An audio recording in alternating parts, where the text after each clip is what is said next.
Good evening, everyone. And we have an impressive turnout for this webinar. My name is Dorothy Clark, and I am a member of the events committee of the Partnership of Historic Boston. This is the third in our fall series. The series is titled, let's see here, it's all about politics. So the title is Tyranny versus Liberty, Politics in 17th Century New England. Kind of fitting, given that today we are very much in a hot political climate. So, and we'll probably find out during this talk that we've always been amid a hot political climate. So thank you all for coming. And let's see, there's just a few rules we'll need to mention, or not necessarily rules, but things to follow. So we're going to have a question and answer period after our speaker, Linda Coombs, gives her presentation. You can put your questions into the Q&A section at the bottom of your Zoom screen. And then we'll hold those and we will discuss the questions at the end of Linda's presentation. Now, let's see. Oh, I want to urge you to visit our website, which is written at the bottom of that slide there, www.historicbostons.org. You can get information about upcoming presentations in this series. And you can also find, since this is being recorded, it will be posted about a week from now. So you will be able to find this presentation, and you can find past presentations that will be recorded. Okay, so let me now introduce our speaker, Linda Coombs.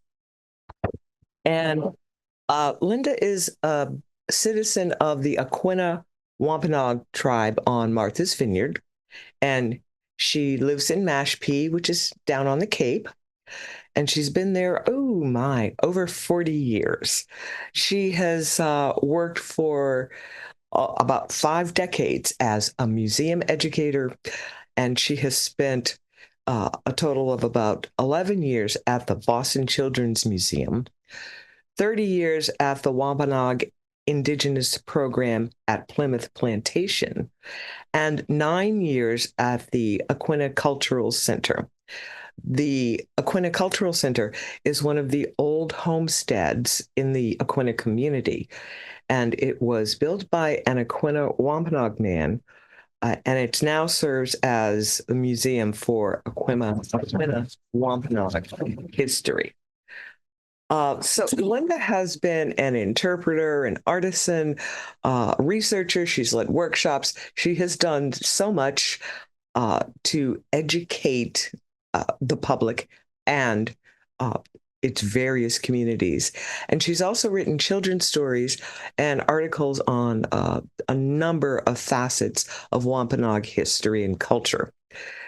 So without further ado, I will give the floor to Linda to communicate with everyone here.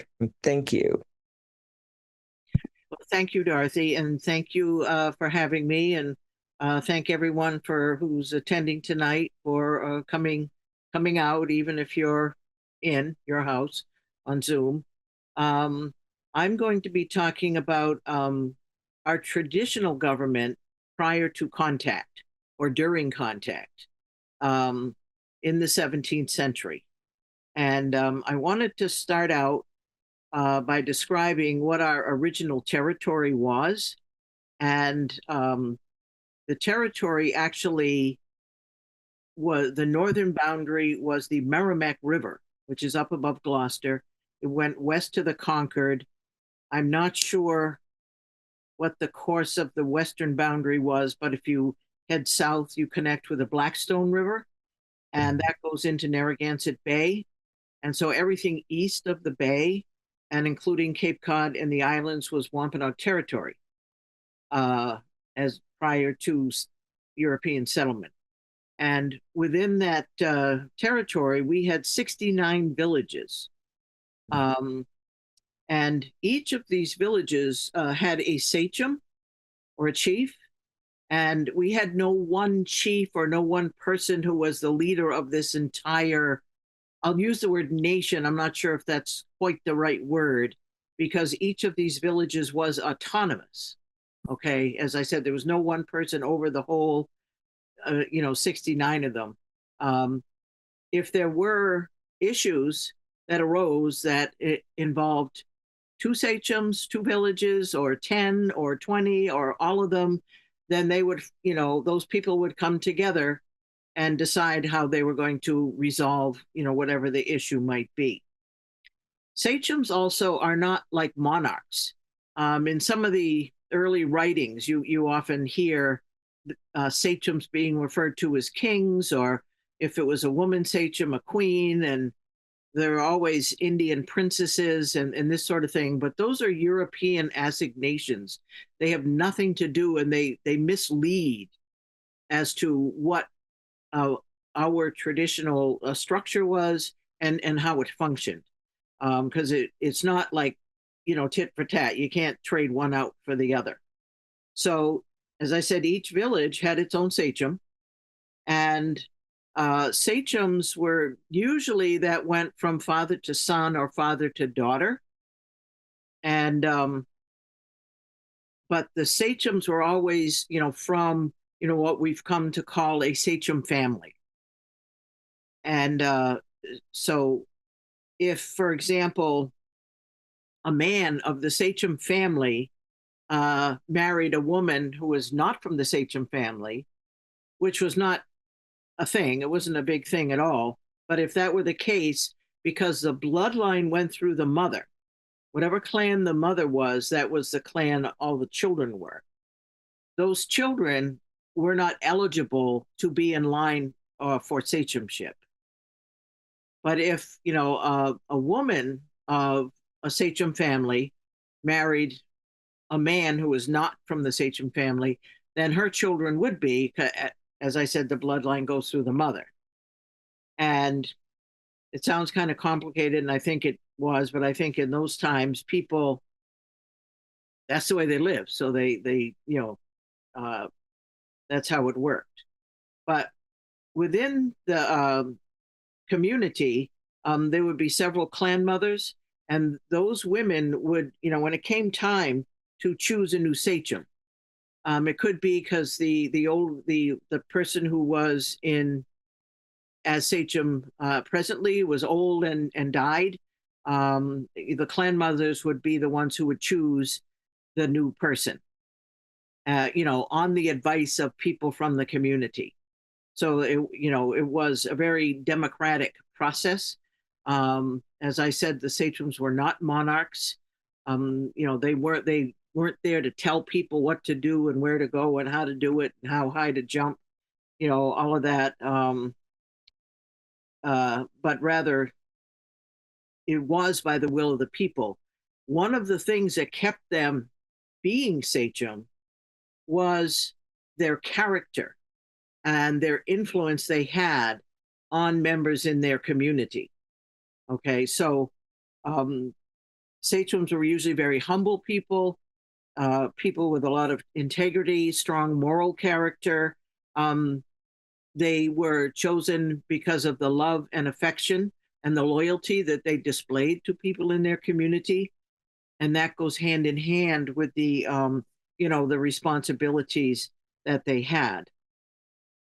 But in addition to the clan mothers, like when it came to decision making, the responsibilities of a sachem were numerous. I mean, he was dealing with human beings, and we estimate that a village, villages were, the number of people in a village were based on the land area that the village was in.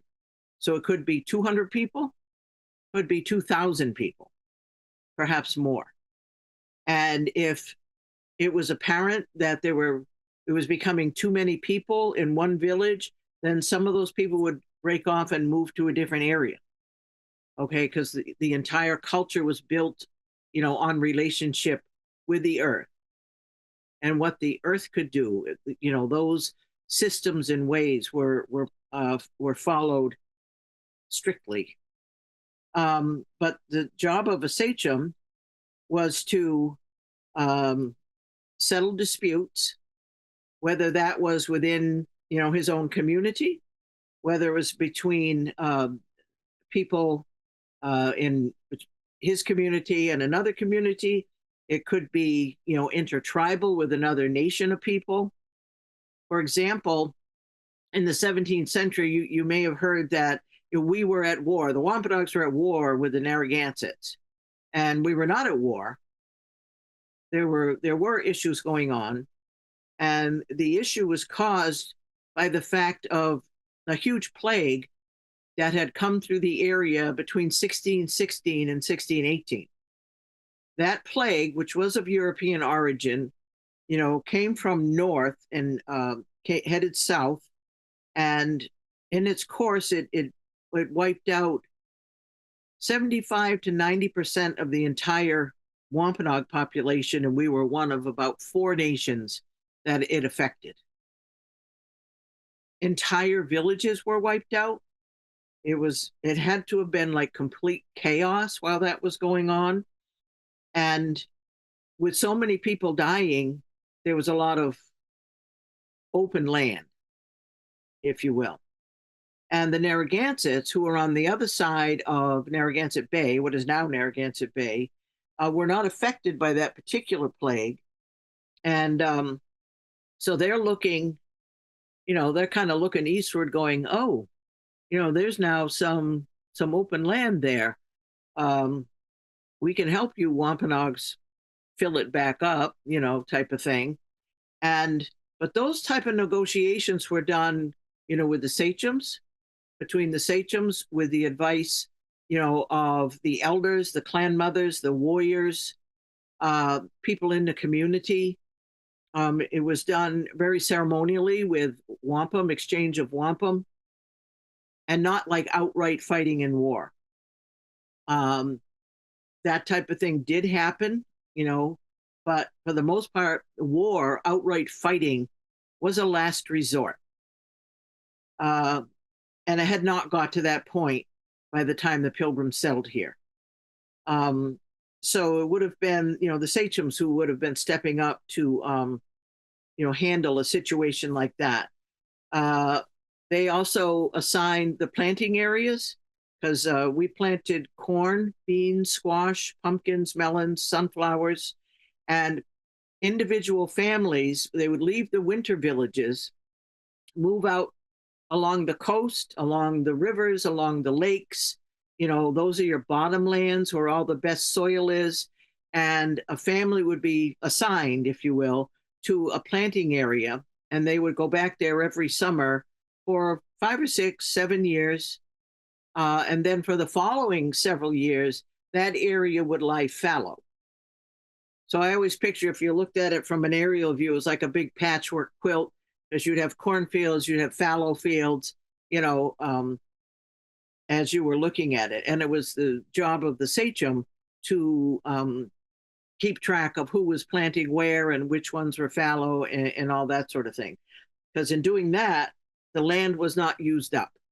It was allowed to rest and, re-fertilize itself and all of this sort of thing. Another thing they were responsible for was maintaining an equivalent economic status of everybody in the community. We did not have the extremes of wealth and poverty like you see in Western society today. And the sachems, for example, their families, they would grow extra corn in the event that somebody came in need. If a man lost his wife, for example, who would have been the primary person to grow corn for their family, and then all of a sudden, he experienced that loss, then the sachem and his family would be responsible for providing them with that food. Same thing if a woman lost her husband and she had no one to hunt or to fish, the sachem would provide meat and furs and that sort of thing. So that kept a balance in the community. Everyone was cared for. And the system was that they knew that, there was this safety net there. When I worked at the Aquinnah Cultural Center, we had some 40 plus interviews that were done with elders in the 1970s and the 1980s. And in those days, into the 70s, Aquinnah was pretty much primarily Wampanoag people, except maybe in the summer in those days. And, kids, growing up, I mean, these elders, they were growing up maybe in the 20s or the 30s, the 40s, and they're running all over, all through the woods, all through the paths, all on the beaches, what have you. And they knew that if they got hungry, they could go to the first house they came to and go in. And even if they didn't know the people of that household that well, they knew that they could get a sandwich or, get something for lunch. And that's just the way that it was. And that is a thing that is a carryover from our old tradition, So that was very important. And the sachems like Massasoit, who I'm sure everyone has heard his name, is the one who had the dealings with the English. He had 5 wives. And the idea of having 5 wives was not a status symbol. It had absolutely nothing to do with that. The attitudes between men and women that are in Western society were not in our traditional society. So though that reasoning does not follow in our traditional society at all. As I was mentioning, he had to supply corn or maybe other types of goods. And if he had one wife who was supplying her own family with corn and what have you, she'd have a hard way to go trying to provide for anybody in the community who may have needed help.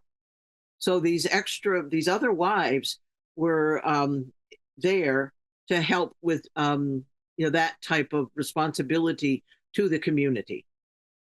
Let's see. And as far as the villages, each village had its own boundaries. Okay, and people were very aware of what these boundaries were. Sometimes there's like the old stereotypes that Indians are like children of nature, just trifling over the landscape, and not a care in the world, or this sort of thing. And that is not true. People were very aware of boundaries between villages as well as between nations. To the north of us was Abenaki, to the west was Nipmuc, and to the south and west was Narragansett. And those are, 3 separate nations, each with their own language. So these areas were defined by what language was spoken. And when I described to you a few moments ago about, going from the Merrimack to the Concord to the Blackstone and Narragansett Bay, everyone in that area spoke the same language, okay, which was Wampanoag or Wampanoag language. And even though these are related languages, and with the Nipmuc, the Narragansett, Abenaki, it's kind of like the Romance languages of Italian, Spanish, French, what have you. They're related, but they're completely separate, different languages. And it was like that with us. These were not dialects, but separate languages, because each had been spoken as a separate language for, I don't know, like 17,000 years, which is why they had become the separate languages. Within Wampanoag territory, I don't know about the other nations, but we had at least two dialects, one that was used on the mainland and one that was used on the islands. And there's, you know, slight differences, but enough that, you know, they're quite noticeable when you're speaking the language or hearing it. Um, let's see. If a sachem, for some reason, was not doing his job, the people could replace him, you know, and that again was a job that the clan mothers would handle, and they would choose another person from the sachem family. I kind of have to wonder, how often that may have happened, given the characteristics that a sachem had, in his character. Um, but again, we're dealing with human beings, so things happen, and they had a system, a way to handle it and to bring it to resolution. And again, this was all about maintaining balance in the community. Um, and that comes from the relationship that we had with the earth. Okay. Everything, our entire culture, not just our governmental structure, but everything was based on our relationship with the earth. And our history tells us that at the beginning, when the Creator put us here on earth, he gave us what we now call original instructions.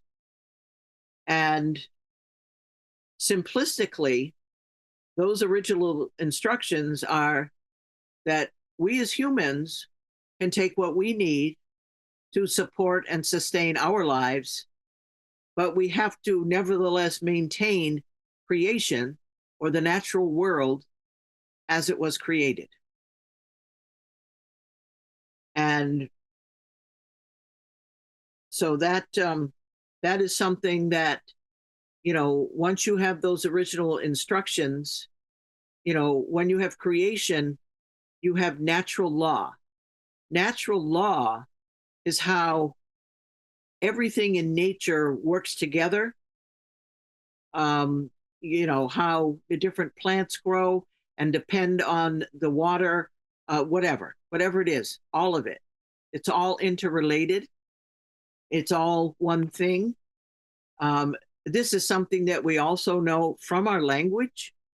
To give you an example, if I were to say the word land, the word is aki, but in the Wampanoag language, we have what is called noun possession. And I'm not gonna sit here and pretend I'm a linguist, because I'm not, but I'm pretty good at parroting what I've learned. But so I can't just use the word land. The land has to belong to somebody. So if I were to say my land, I'm going to put a prefix on the front of that word, which would be nu. When you see nu, it refers to I or maybe we. The we would be determined by the suffix at the end of the word, whether it's singular or plural. In this case, it's singular. So I don't want to say not aki, because that's clunky and awkward. So they would put a T. So I'd say nataki. So it just flows better. That, however, is still not correct. On the end of that word, you will find an M, the letter M. That is the suffix. And when you see that M, that indicates that the land and I are inalienable from one another. We are one and the same thing. We have the word sachem, which is an English pronunciation of our word sanctum. There's that M on the end of that. My sachem, who is me, and I am my sachem. And what that means is we're not separate. We're not separate from each other. We are not separate from the earth. So what we do to the earth, we do to ourselves. And I think that's a fact that's pretty evident in today's world. But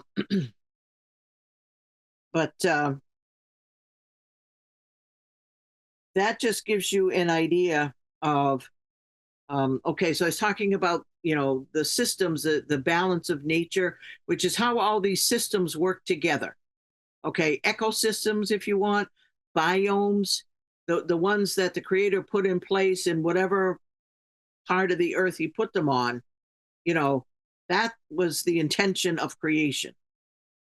Just yesterday, I was having a conversation with somebody about, the so and so kind of pine tree didn't work, or it all died out here. So they brought these other ones from China and planted them, and then that brought over some kind of bugs because nature is not some interchangeable game where you can plug something in anywhere and it's going to work. Okay, indigenous people anywhere in the world, I think, were cognizant of these systems and how they worked and how they work together. And if we did something, because people would sometimes do things like even change the course of a river, but in a way that didn't hurt the river, hurt the fish, hurt whatever animals were in the river, whatever plants or animals were around the river. They did it in a way that enhanced it. Okay. They took the time to learn these things, over, so many thousands of years. And that balance of creation, is was so necessary to be kept, because that's how life thrives and is nourished. And that is our part in it. People talk all the time and they act like nature is something out there. I'm here, but nature is over there, and it isn't. We are part of it, and we have responsibility to it. And our traditional culture lived that way. I was just talking with some folks the other day. I have a cousin on the island she's almost 80 now, and she grew up going out in the woods in Aquinnah when Aquinnah was pretty much nothing but woods, except for the cliffs. They go out like all the time, year round, and be looking at the various plants, whether it was strawberries or blueberries or whatever plants it was. There were different plants used for food or for medicine, so that, as children, they were aware of every stage of the growth of these plants and what they were used for. And that was just the way of life, and that is the responsibility of humans to maintain that balance of nature. That's our job. Everything else in nature is at least trying its best to follow their original instructions. And the only reason they're not is because of the interference of humans, all the stuff that we're doing. And by keeping the balance of nature, all the systems that we had within the community for humans was to keep humans in a balanced state.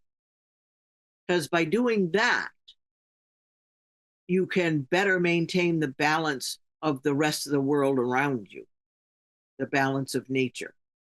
That was the idea. And I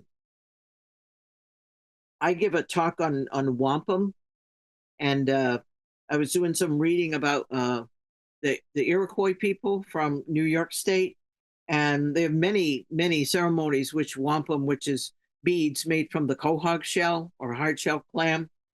And it had a very significant cultural meaning beyond jewelry. You see so much jewelry today, and it was used in belts, which had multiple uses. But one of them was in a condolence ceremony. And I was reading about the condolence ceremony, which might be done when a sachem or a chief passes or whatever. And but they talked about this ceremony would clear the grief from in front of your eyes. Because if you're grieving, if you're so upset because somebody's died, you can't see straight. You can't think straight. So you're out of balance. So the ceremony was intended to bring that balance back and to right it. and not that things happen instantaneously, but the process was there to ensure this balance. You know, so ceremony, was the means. There are many, and ceremony, it can be as simple as saying thank you. My cousin that I was mentioning, she talks about when her mother and her grandmother took her and her siblings out as kids.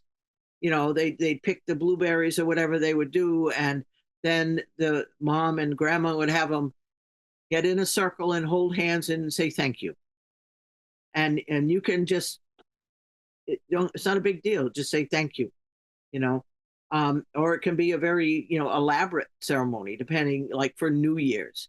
Our New Year for Wampanoag people was in the spring, and everything's blossoming and blooming and coming anew. So we honored that. But because in doing that, I think that's, keeps it in the front of your mind what our responsibilities are. And these are responsibilities. It's not just a nice thing to do. These are our responsibilities to the earth. Because when the English, or the Europeans started coming here in the 16th century, in this area, the first explorer was 1524. A guy named Verrazano sailed up Narragansett Bay, and he actually, talked with some Narragansett people. But for that 100 years between him and the Pilgrims, there was all kinds of ships going back and forth because they were exploring, they were fishing, they were wanting to trade with native people, they were capturing slaves. But a lot of them wrote down, they described the landscape that they saw, and they describe it as being like paradise or like Eden. They literally use those words because the trees, the normal regular tree, not the exception, could be 6 or 8 feet in diameter, 100 or 200 feet tall. This was the forest. There was so much herring coming up to spawn in the spring that they were thick and the rivers were black with them, and it was like you could walk across the river on their backs. One flock of passenger pigeons back then numbered 1 million birds. There was so much abundance. It was just lush and thriving and flourishing. And the connection between that condition of the land and the activities of the indigenous people was never made by Europeans because they were too busy relegating us to being primitive and savage and backwards and, all of that sort of thing. But it was our way of life and everything that I've described here this evening that allowed that, or I don't want to use the word allowed or even enabled, but that's why the landscape looked like it did. That's why it looked like Eden, looked like paradise, because of the way that we live, with every little thing. I mean, even if, we grew corn, we grew a flint corn, which you can dry right on the cob, and it's like a dried bean. The sweet corn that you would buy in the store today, if you dry that, it won't really dry. It's just going to shrivel up and it's still going to be squishy. But the Indian corn that you can buy in the stores in the fall, that's a type of flint corn that we grew. And without all the chemicals that they put on that, it's edible corn. When I worked at Plymouth Plantation, people just assumed that it was tough. It wasn't. And I know that because I ate it all the time when I worked there. Our corn came in red, yellow, blue, and white, which isn't the natural colors of it. Today you see yellow, you see white, you might see the blue corn chips, but they're kind of exotic or whatever. But red, yellow, blue, and white, those are the natural colors of the corn. and people would come and ask us, why do you spend so much time painting your corn? And I like to say that when I get hit with questions like that, which, between you and me and a gatepost is kind of silly, um, but it tells me how much people don't know about basic stuff, you know. Um, and I just explain, that's the that's the colors that corn comes in naturally, but the blue and the red have been hybrided out, even the stalks of the corn came in like a maroon color with the green, it's beautiful, very beautiful. So a lot of things like that have been changed to accommodate a different taste or a different point of view, which may or may not be a good thing. I don't know. Oh goodness, I think I have pretty much hit everything I have on my list. Probably about 8:40 tonight, I'll go, oh my God, I forgot 45 paragraphs here, but I'd be, more than happy to take any questions. Well, let me say that that was awesome, extremely enlightening. I learned a whole lot of stuff I had no idea about. So thank you for uh, giving us that information. And we do have questions, but before we get there, you mentioned forgetting. You'll realize later that you forgot something. Yes, I did forget something at the beginning. I wanted to say something about your book. The book you wrote, it's a children's book, but highly recommended for adults if you want to learn. And I can hold it up here. I'm not sure if it will like turn out backwards. Yes, it does turn out backwards. I'm not going to mess with my computer to try to figure that out. But here, mm-hmm. it looked right. It was right to us. Oh, good. It just looks backward to me. Yeah. Okay. And the title, I guess this is a series called Race to the Truth, Colonization and the Wampanoag Story. So this is a history book that Linda wrote for children telling the story of colonization and the Wampanoag people. Interestingly, a county in Texas, Montgomery County, they had formed a special commission there. I don't know how long ago, but last week or a week and a half ago, that commission decided that it would, put this book in the fiction section instead of the history section because it couldn't possibly be true, right? And then something happened and they rescinded that change. So this book is once again in the history section. It is not being labeled or categorized as fiction. Right. Mm-hmm. Okay. Did you want to talk a bit about what that county did? Eh, just like, wow. Has anything like that ever happened to you? No, not specifically, but the idea of saying that Native history or our telling of Native history is fiction, that is nothing new.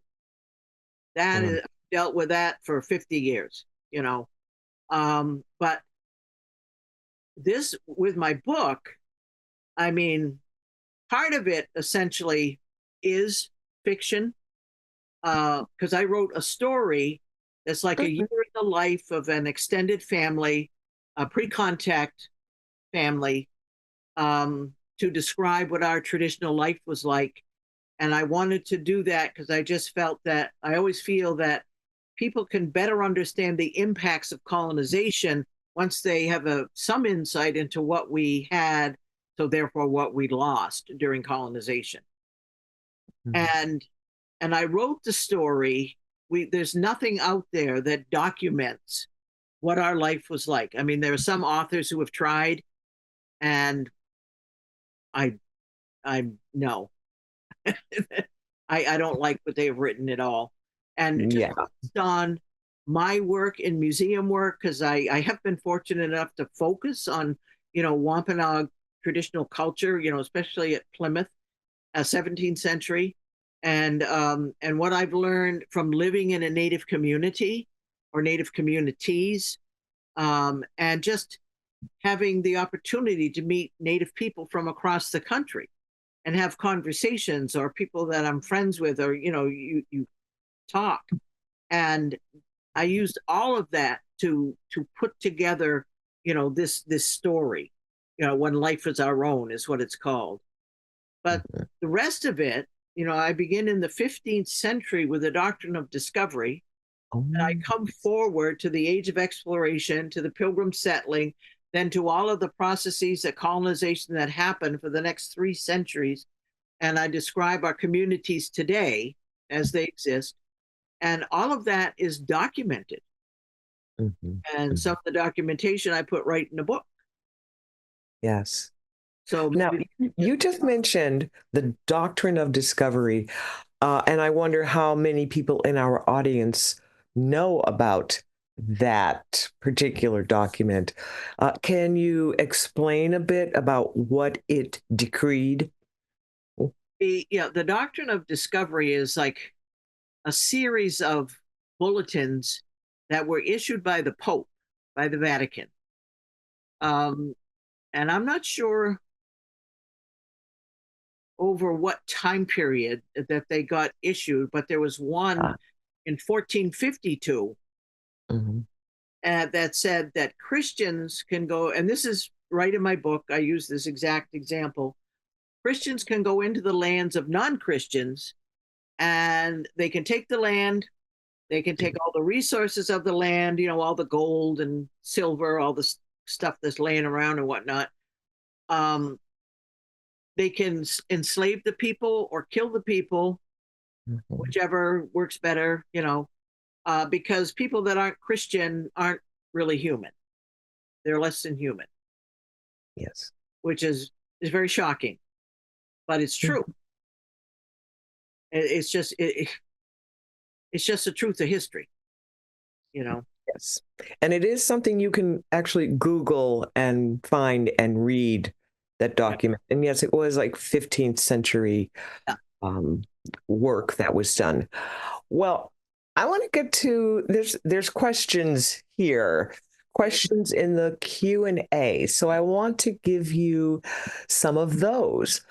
First, let me say that we have a great compliment here. One member of our audience says you explain things so very, very clearly, and that really helps to transmit the information Oh, that you're giving us. So let's see. I am going to go to the Q&A. Okay. Well, our first question is, are there still sachems and sachem families? um, yes to the first part of that question. Um, Mhm. Today, we have three primary communities left. One is Mashpee on Cape Cod, is the largest with about 3,000 people. Second is largest is Aquinnah on Martha's Vineyard, which has 1,300 people. And then there's a small community in South Plymouth or Bourne, the Herring Pond Wampanoag tribe. And they have, I don't know, a couple hundred members, citizens. They're very small. Mashpee and Aquinnah are both federally recognized tribes, which means we have a government to government relationship with the federal government. So we have a different status. We're like a municipality in our own right, and we get certain services and certain monies from the federal government, usually in the form of grants, sometimes not, just depends Yeah. what it is, that we can use to sustain our communities. And in the United States, there are 562, something like that, federally recognized tribes. Um, I'm sorry, what was the initial question? I lost track of that one. Are there still sachems and sachem families? Yes, That's the second part. Yes. all three of our communities do have a sachem, and but I think that the structure that we had with the sachem family and all of that, even following the clan system through the mother and whatnot, that got broken down, due to us being Christianized, or the attempts to convert us to religion, Christianity, and many other things. And but we have maintained, and that was one of the criteria for federal recognition, was if we maintained a traditional form of government. And all these years, we've always had a chief, and we've always had a medicine person, so we've had that. You know, um, the sachem that we have at Aquinnah, his father was sachem before him, so it's kind of following that old way in that sense. Otherwise, they've just been elected by, if you will, by the community. Mm. Not like a ballot type election, but just a general choosing. So the people have the leader. Like in Mashpee now, the man who was sachem, he passed away about a year and a half ago. He's 100 years old, Oh. and so after a long time, the community actually chose two people, the sort of a chief and a sub chief, if you will, but they just both called them chief. There's none of the hierarchical stuff, and they both have different qualities, skills, talents, knowledge, wisdom, understanding that they bring to that position. So. Mm-hmm. Good. Viola is asking, since the Native people and the quote pilgrims both suffered tremendous losses at the point of contact, there's some thinking that the mythology of Thanksgiving should be replaced by a day of mourning. Do you have any thoughts on that? Any opinions? Mm-hmm. Well, as I was describing during my talk, the pilgrims settled, in Plymouth on the heels of that plague of the 16th century, and this again is something that's in my book, because I say, okay, if we had 69 villages and we have an average of 1,000 people in a village, so that's 69,000 people. Let's round it off and say there's 70, just to make the math easier. And if we lost, and I went with 80%, kind of halfway between 75 and 90. We had an 80% loss of population. We lost 56,000 people within 2 years. Wow. That's a lot. I mean, they had a heck of a time. They did. They were not prepared. They landed in December. They had no idea how to live here in this environment, especially with no support structure at all. And they were dying left and right. But there was 102 people on that ship.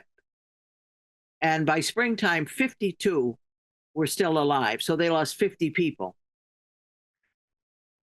Wow.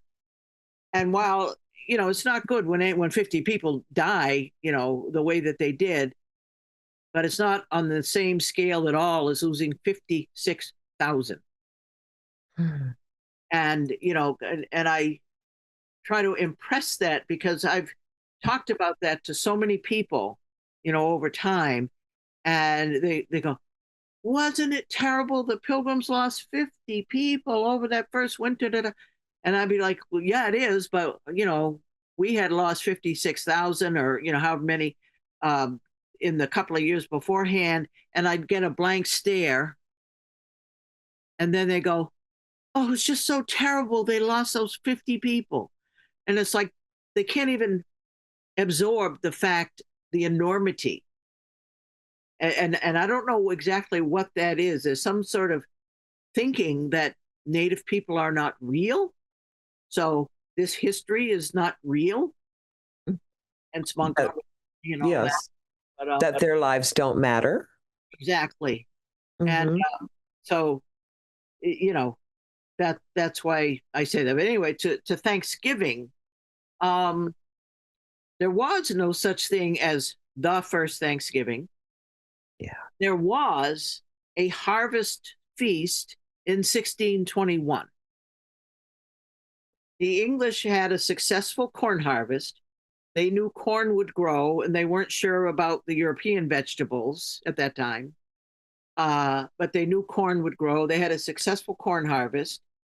And in William Bradford or in Mort's Relation, either one of those books, the this harvest feast is described. Just a little passage. And in the 17th century writings, it's like one big long paragraph, and every once in a while they'll slip in a semicolon to let you know they're changing the subject. So it's like, Monday we went out and did the laundry, then we stopped at the Walmart and picked up a couple of things, and we came home and we played some board games and watched some TV, and then then the governor sent 4 men on fowling, and Massasoit came amongst us with 90 men, and they stayed for 3 days and feasted, and they went out and got 5 deers, and then the next day there was the football game, so everybody suited up and went to that, and then we went on a hike. And it's like blah blah blah blah, all this stuff, and 200 years later, literally in the 19th century, Alexander Young sort of rewrote Bradford and Mort, and just updated the English, updated the punctuation. He made that one little passage, it's one paragraph, and he put in the right punctuation and all of that. Down on the bottom of the page, he had a little footnote that says, this was the first Thanksgiving. That's where that all started. Wow. So, and Thanksgiving has sort of become the icon of being an American or something. And in the 19th century, it was used when people were migrating here from other countries. It was one way that people were Americanized, a process that they went through and whatnot. And what has happened was that all of this history of what it took for America to become a country gets overlooked. That is what the day of mourning is about. Okay. Mm-hmm. And people do both these days, because there's absolutely nothing wrong with getting together with family. I always like to say a turkey dinner is my favorite meal. Don't spread it. Nobody can spread that word. I'll deny it. But turkey, corn, beans, squash, cranberries, pumpkins, all that, that's our traditional foods. That is Wampanoag traditional foods. I have no problem throwing a little gravy on it and having dinner. Exactly. Oh boy. Well, here's a fascinating question. How did a woman become a clan mother? Oh boy. I don't really know. Um, Funny that question should be asked, because I just finished reading a book about a Mohawk woman who was a clan mother, and I would say she's probably passed away at least 20 years ago. I couldn't find a date in this particular book, but it's kind of the story of her life. And she was a child like in the 20s, 30s, along in there. And her mother had been a clan mother, and sort of, brought her daughter up, the author of this book, to be fulfill that role when the time came. So again, it's something that people are prepared for throughout their life growing up. You know, the Mashpee tribe back in 1978 reinstituted the clan system for the Mashpee tribe. And I think they have like 7 clans now. And I know the clan mothers, which is like the oldest woman in each of the main family lines, they meet regularly, and they're very active. And I'm not from the Mashpee tribe, so you know, I don't kind of butt my nose in, Yes, yes. business. Well, that relates to another question that Hannah, our audience member, wanted to know: did other tribes in New England have sachems, and how did the Wampanoag sachems deal with conflicts with other groups around them, especially if they spoke different languages? All tribes have, I mean, sachem is a word for leader. So all tribes, or individual communities within a larger tribal nation or group will have their chief or their sachem, you know, and how their governance is constructed is, different. It's different with different people, of course. But that made me think of one of the things I wanted to mention and I forgot. So this is a timely question. Mhm. A few years ago, well, no, my God, it was 20 years ago at the plantation, we were working on a film. It's called Desperate Crossing. I think you can still find it out there if you look. And it's the story of why the Pilgrims left England, all the turmoil that was going on that was making them flee for their lives. They went to Holland, and then they came over here. And then the story, has us in it, and it goes up through, of course, the first Thanksgiving. And when we were making this film, which took a few weeks, we would read the script and go, Wampanoag people never would have said something like that. The Wampanoag people never would have done something like that. They would have done this, or they would have said that. So it got to the point where we just every morning we would sit down and we kind of tweak the script to make it accurate representation of 17th century Wampanoag life. Okay.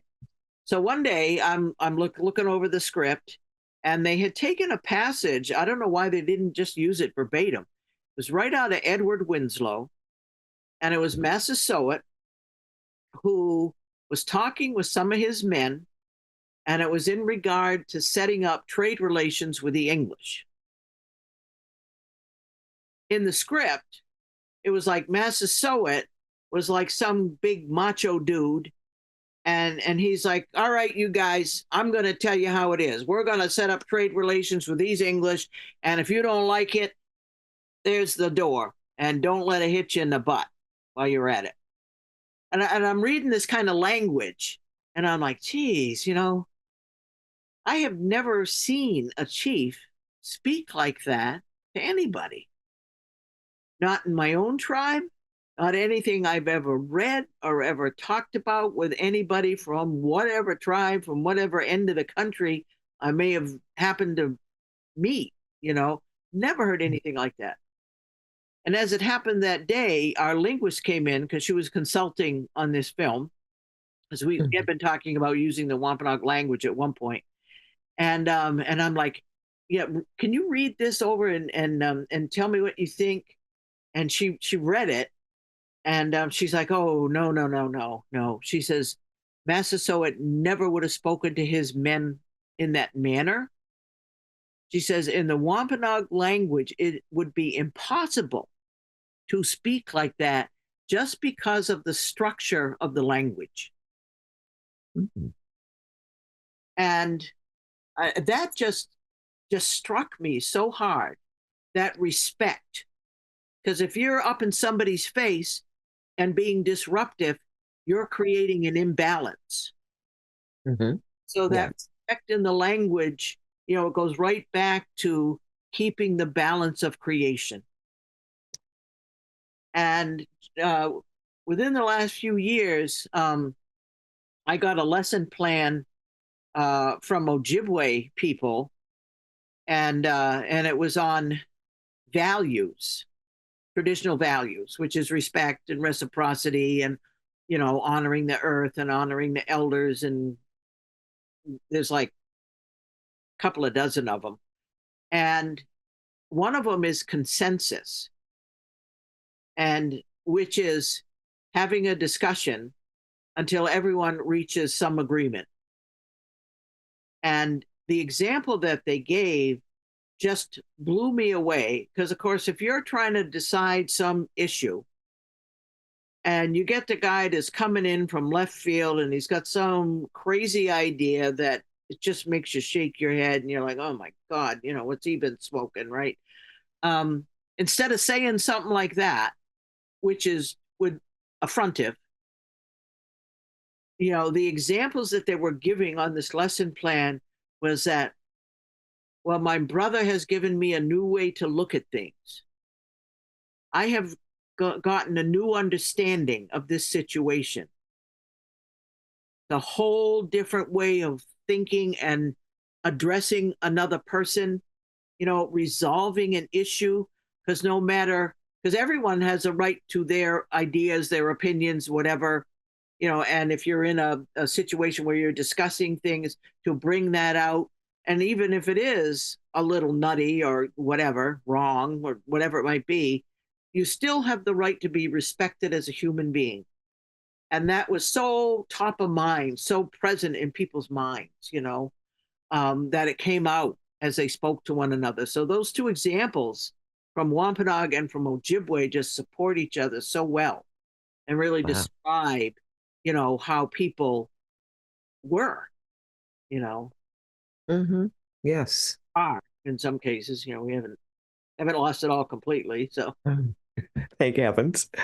Um, Nancy is wondering, where do the Massachusetts people fit into this New England story? um, well, I'll tell you what I've learned from Wampanoag language. That Massachusetts, that name is a place name and not the name of a people. The people, one of the villages that was in the Boston area is Neponset. Perhaps those people are descendants of Neponset. We hear people talk about Ponkapog, which was a praying town, not an original village. I believe it was founded 1651, something like that. And there are discussions about descendancy and all this sort of thing that go on. And I won't say anything more because it's sort of a hot button issue internally, with the native communities.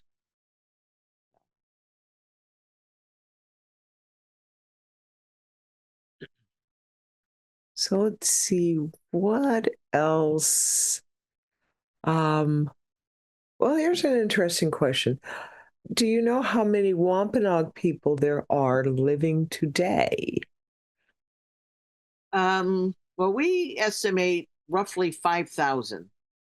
Because, like I was saying earlier, Mashpee has 3,000, Mm-hmm. maybe 32, 33. Aquinnah, we got 1,300. Herring Pond, just a few hundred. And then there are other people that we know are Wampanoag, and Mm-hmm. they may actually descend from a village that no longer exists, but there's people still with that blood. or they might even be related to Mashpee or related to Aquinnah, but they cannot fulfill the criteria for to be eligible to enroll in the tribe. Mm-hmm.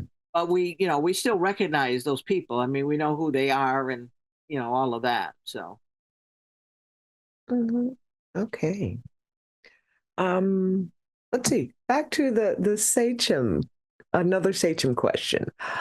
Were there an equal number of male and female sachems?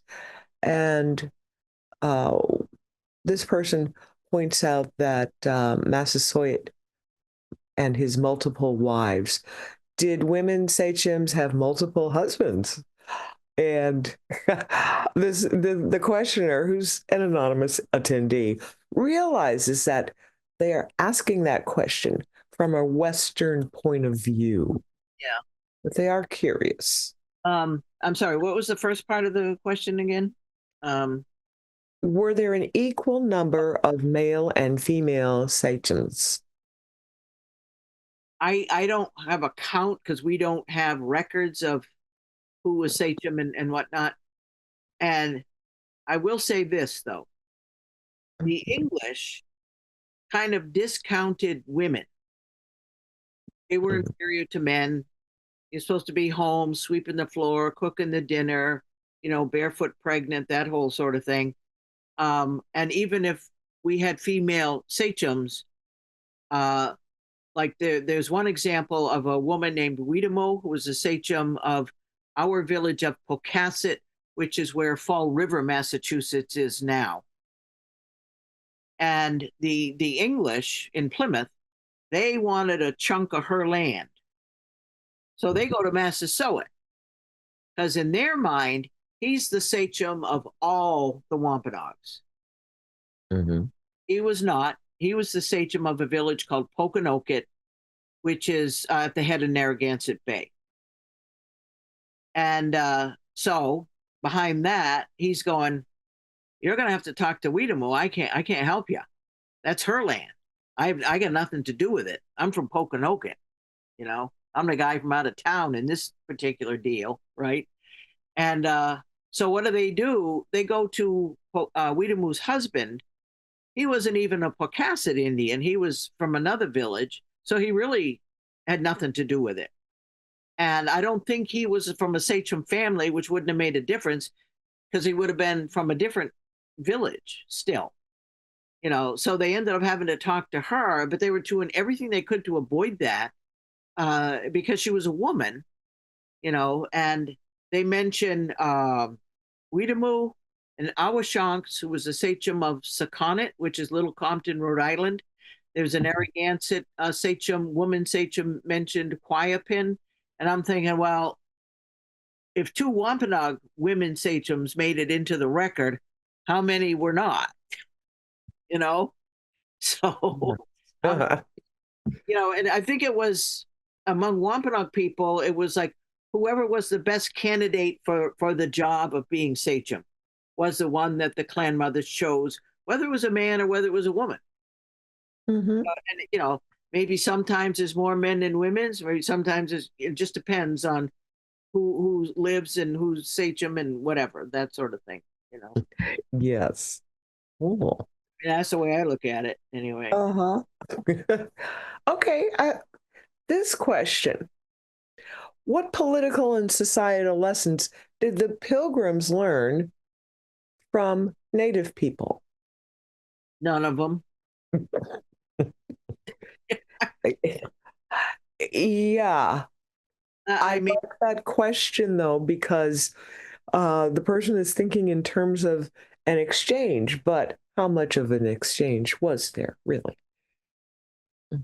I think there's always exchange, whether you want it or realize it or whatever. But on the other hand, I a lot of times I think when people are looking for this exchange, um, you had two cultures that were kind of getting together in a permanent situation for the first time. Hmm. You had one culture coming from another country. Their intent was to take the land for profit. Great. profit. There was no gold here, so it was furs, it was timber, it was fish, or slaves, because the slave trade was alive and well. It is what helped establish New England. Black slaves and indigenous slaves, this both the same, and it was very lucrative. So Okay. that so this there was no equal playing field because the English came here with the intent to take the land. They weren't coming here to be our friends, not at all. But then you get people together, and you had like two leaders like William Bradford and Massasoit who probably knew each other for 30 years or whatever, and maybe they had something that resembled friendship. I mean, I don't know. I wasn't there. But it's not good. I mean, you can look at different uh, points like that, and you can make some sort of reasonable thoughts or estimations, but you're still guessing, because what we know about history is literally what's on the page, and behind what's on the page, you can make these sort of reasonable estimations about things, but it's still a murkiness to it. And Mm-hmm. want to go, oh, they probably did this, and then that becomes fact. And when I see the word probably or they may have done this, I'm like, this person's making it up. Mm-hmm. Wow. Well, let's see. Holly wants to know, you mentioned three communities. What's the third community you mentioned after Cape? You said Cape Cod, Martha's Vineyard, and I think the other was Plymouth. Yeah, Is it? Harry, they're way in South Plymouth, down by the canal, Cape Cod Canal. Mm-hmm. Okay. And okay, interesting. Oh, now here's a fascinating question. How do you feel about invasive plants on your land? Funny, I was just having this conversation yesterday with someone. Um, Invasive plants. Hmm. I mean, invasive people, plants, animals. That's been going on for 400 years. Mhm. So, and the landscape is entirely changed from what it was in the 17th century. It's been deforested. Most of the forests around here, they're like two or three little pockets of old growth forest. The rest of it is all secondary growth. Yeah. And there's been so much, building of towns, then the sprawl more lately with development of housing developments or business plazas, this sort of thing.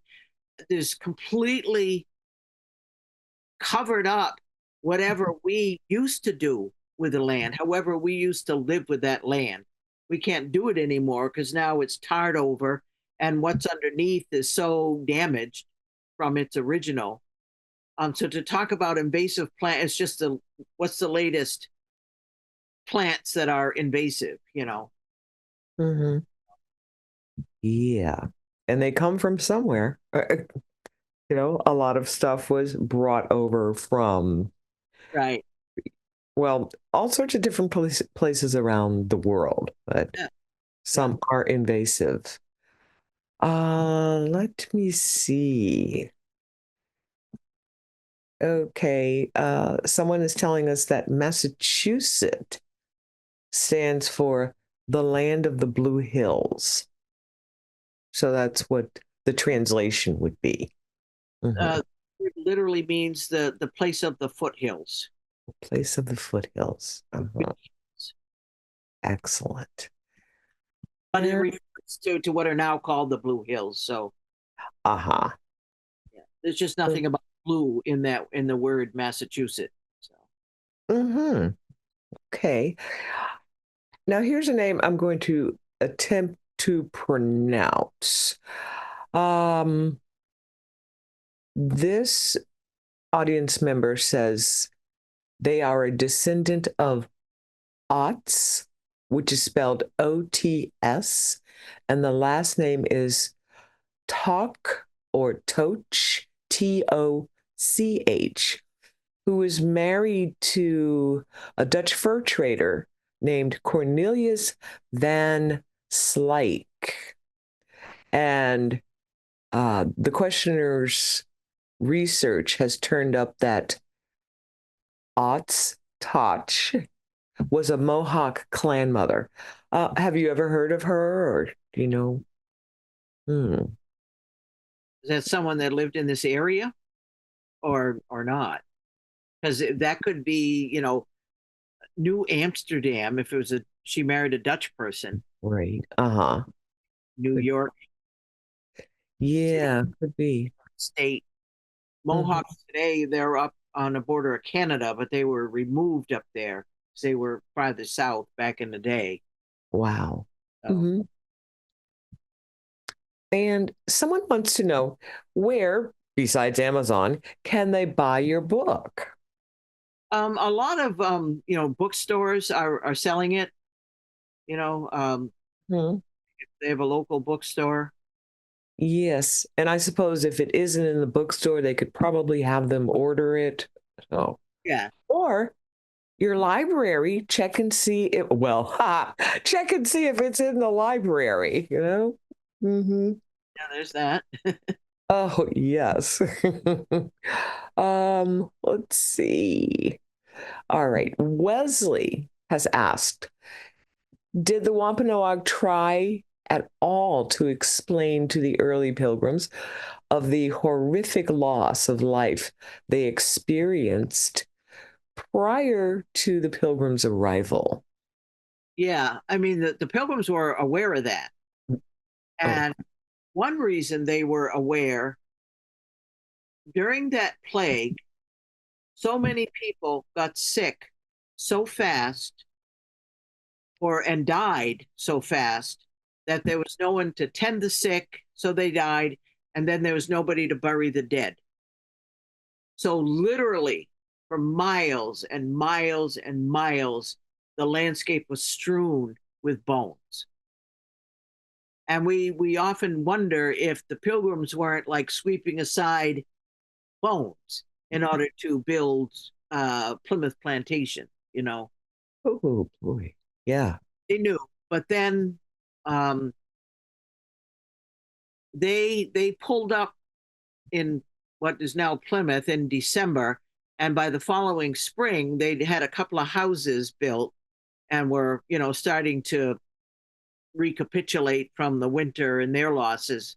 And that's when a man named Samoset went into the English village. He was actually Abenaki from Maine, and I guess he used to come down here quite regularly to because people did. They visited back and forth. And for I'm not sure why, but he was the one who went into the English village, and he actually spent the night. Mm-hmm.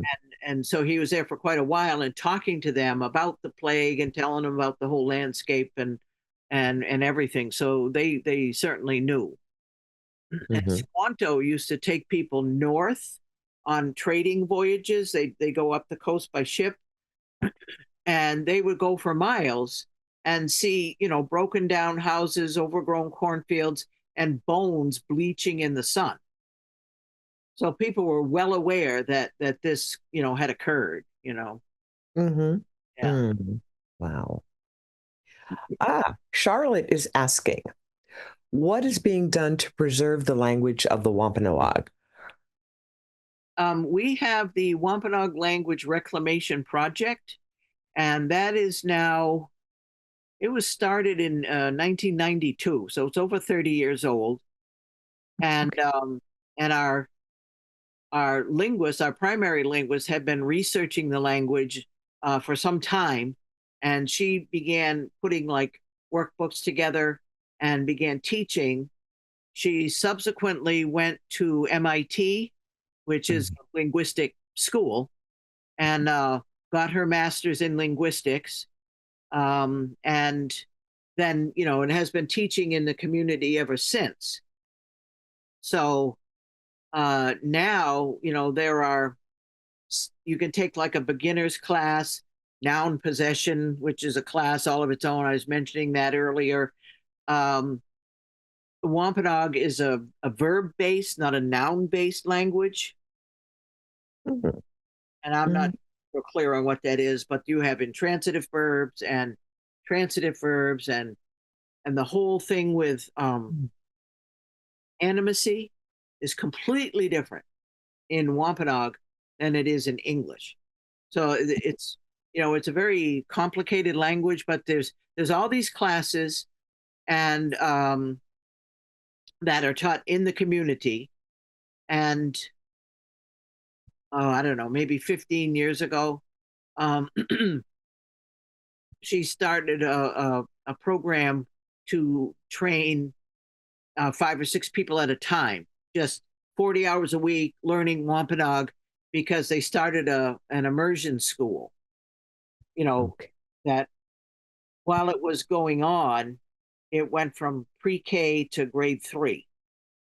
And they had hoped to get it up to grade 6 because in Mashpee, uh, grade 7 and 8, they're in the high school building, and they have after school classes in Wampanoag, in the grade school and at middle school level.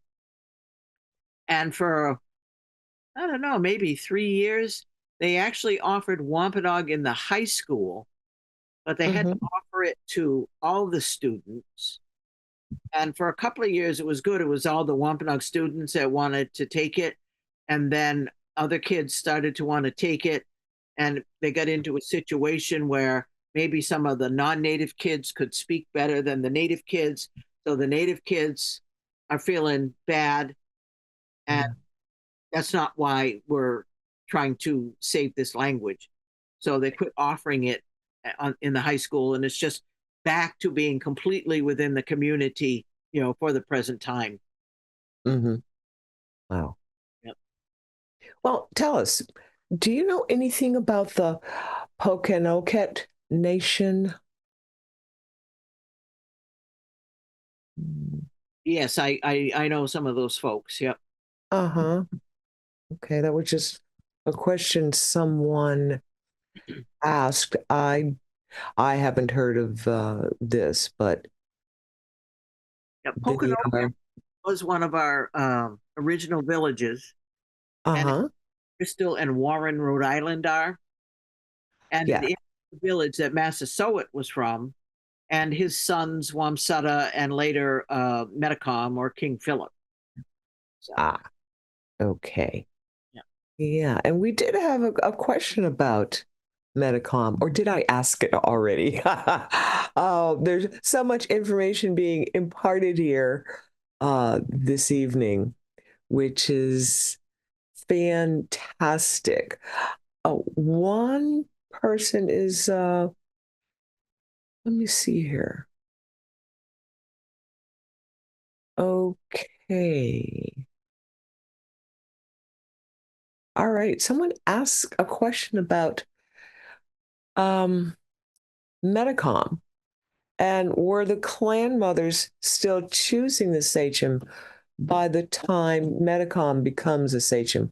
Or did it happen in a more Western way of inheritance? No. Um, I There's nothing in the record, but then that is something that the English may not have known about, or if they knew about it, they didn't understand enough of it to be able to articulate it, to put it in the record. And what we get is that, when Massasoit died, the sachemship went to his oldest son, Wamsutta.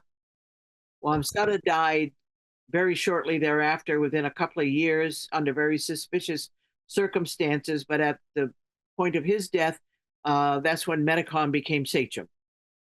And that would mhm, have been roughly 1664 or 5, along in there, you know. mhm. Ah, okay. And Christina asks, do you, Linda, have any suggestions for implementing and educating the notion that we are all responsible for keeping nature and our society in balance? Or maybe do you have any suggestions about how we can better implement the concept of responsibility in our communities? Mm. Oh boy, yeah, that's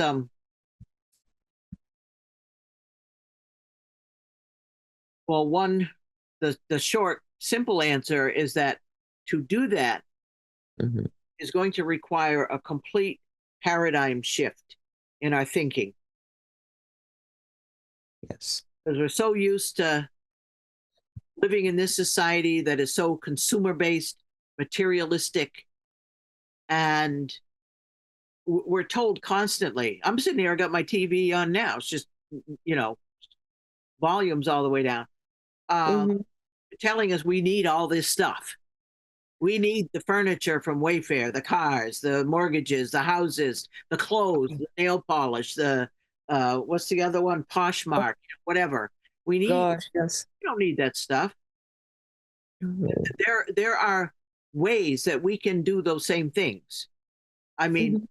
the stereotype is that indigenous people were struggling and straggling and life was so hard and we were starving to death and we froze to death in the winter and we didn't have sense enough to come in out of the rain, and that's just what those are stereotypes, which are untruths, Mhm. images out there for a certain reason. In reality, we knew the woods like we all know our kitchen. I mean, you could close your eyes, walk in the kitchen, and make a cup of coffee and not miss a beat, right? They could do that in the woods with everything. And Mhm. because they had that intimacy, they also had the understanding to not take everything, you know. And today's society, it's like, oh, I got to get mine, you know. And that I remember when I first was becoming involved with Native people, like, going back 50 years, I just remember hearing that, having a lot of stuff was that was negative. That was a negative thing, Mhm. and if somebody came in your house, it was like they were in their own house. So they could go make their own cup of coffee or, whatever. Mhm. And Yes. that gets back to what I was saying about the kids running around Aquinnah and being able to go to anybody's house for a sandwich. It's that kind of community thinking. Yes. Mhm. Uh, I don't know. I would assume people are familiar with the book Braiding Sweetgrass by Robin Wall Kimmerer. Mhm. She very beautifully describes this type of thinking and all of that. And it can be as simple as watching where you put your foot so you're not crushing plants. And you look at that plant and you say, thank you. There's a humility in that. Yes. That plant is our equal, and it's that sort of thing. And, there's all sorts of writing coming out today of, of indigenous people and this land-based relationship. There's a lot of different books today Yes. Mhm. on I I seeing them think all. we have time for one more question, Sure.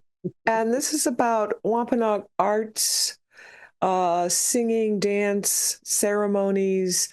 Can you speak to any of that? Oh my goodness. As far as arts go, we have so many wonderful artists, just Mhm. amazingly talented people. And they're in all medias: painters, poets, writers, bead workers. Um, it was really the program at Plymouth where many of us cycled through there over 40 years, where we learned a lot of our traditional, not really arts. They weren't considered art back in the 17th century, but they have kind of come under that heading now. But a lot of the old ancient skills, whether it's house building, mat making, basket weaving, arrowhead making, stone knapping, working with stone, whatever, all of it, you know. Uh, Mhm. and a lot of people are doing those things again, you know, regalia, making our traditional clothing, you know. I do a lot of work, particularly with the Aquinnah community now, with making regalia. Ah, Yeah, okay. yeah. So and Excellent. Yeah. yeah, so there's a lot that's going on. You know, Mm. very active that way. Ah, good. Well, that was our last question. I want to thank everyone for being here. I especially want to thank Linda Coombs for sharing with us.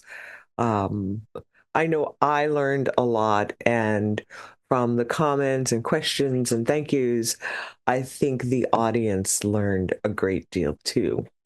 So remember, um, visit our website, and we will post that very shortly. Check out Linda's book, the one that was supposed to be all fiction, but now it's not all fiction. It's back in the history section where it rightly should be. And oh yes, here's our website, www.historicbostons.org. Visit it. There is lots of information and stories there, as well as videos of our past presentations. And this one will be posted approximately in a week. So excellent. Thank you for joining us. Thank you, Linda. You're welcome. Thank you for having me. Okay, good.